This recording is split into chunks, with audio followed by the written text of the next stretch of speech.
We found 11, we fixed 6 on one side and 5 on the other, and half an hour later, the wheel was in its place again.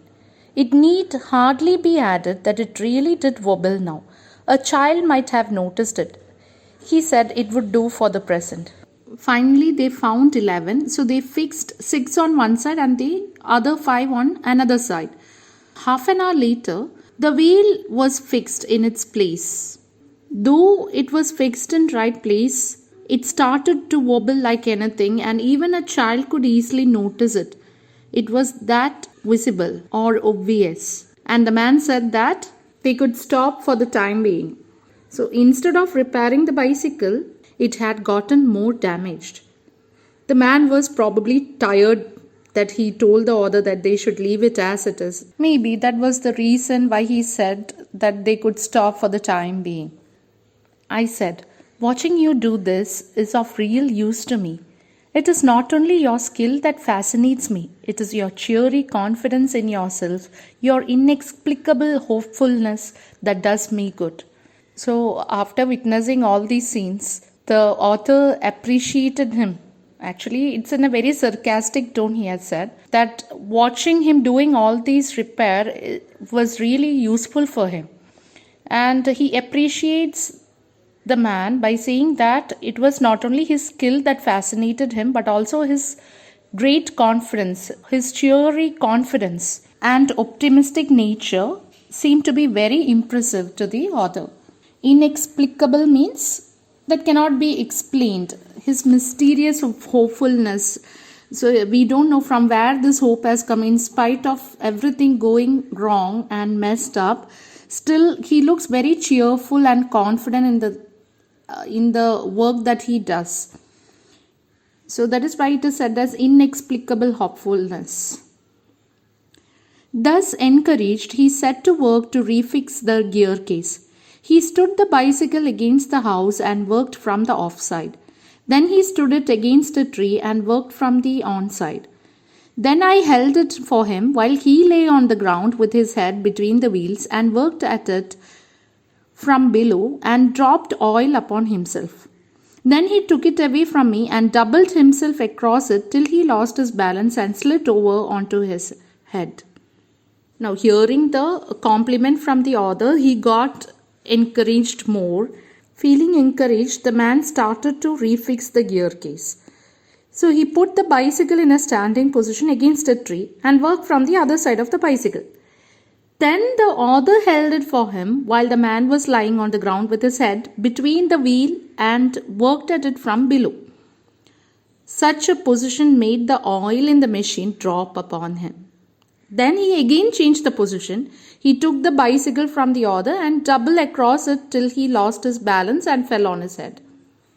Then he lost his temper and tried bullying the thing. The bicycle, I was glad to see, showed spirit, and the subsequent proceedings degenerated into little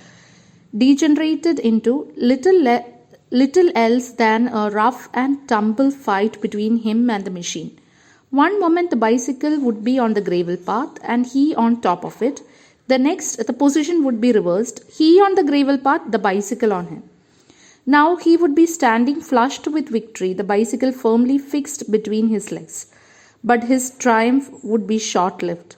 By a sudden quick movement, it would free itself and turning upon him, hit him sharply over the head with one of its handles. So when the oil got dropped on him and he lost his balance and slid on to his head, and the bicycle slid over on his head, when these things happened, he really lost his temper and he started to bully the bicycle. The bicycle was also in full spirit. That means it also didn't get defeated in front of the man. Okay, so that was a really glad to see for the author. When the bicycle showed spirit, the subsequent proceedings were nothing more than a rough struggle between the man and the machine. First, the machine would be lying on the gravel path with the man trying to beat it on the top of the machine. The next moment, the man would be on the gravel path with the bicycle on top of it. So he kept on trying in different positions. Then after more fighting, the man won. And when he was full of feelings of victory, his triumph didn't last long, because the very moment the bicycle, which was fixed between the man's legs firmly, freed itself with a couple of quick moves. Then the bicycle took revenge by hitting the man's head sharply with one of its handles. So in all means, both the bicycle and the man were in true spirit and was in great struggle. As the author said, the rough and tumble fight. At 1:15, dirty and dishevelled, cut and bleeding, he said, "I think that will do," and rose and wiped his brow. The bicycle looked as if it also had had enough of it, which had received most punishment it would have been difficult to say. I took him into the back kitchen, where, so far as was possible, he cleaned himself. Then I sent him home. Finally, after all these damages caused to the bicycle as well as to himself, when it had struck 1:15, the man, who was dirty, untidy, cut and bleeding, he stood up and wiped his brow to remove the sweat. And finally he said that that was enough for the day. The bicycle also looked as though it had received enough punishment.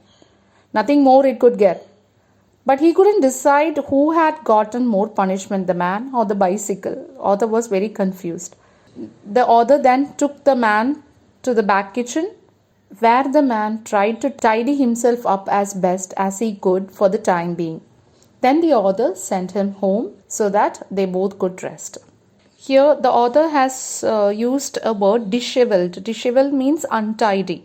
So after all these fight with the bicycle, he became very dirty and untidy with cut and bleeding. So this is what happened when a man tried to repair the cycle without knowing anything about it. So this is the story all about children. Very humorous incident. When you picturize that, we can really enjoy. The author has beautifully narrated each and every moment of that incident. Hope you also have enjoyed the story, children. Thank you.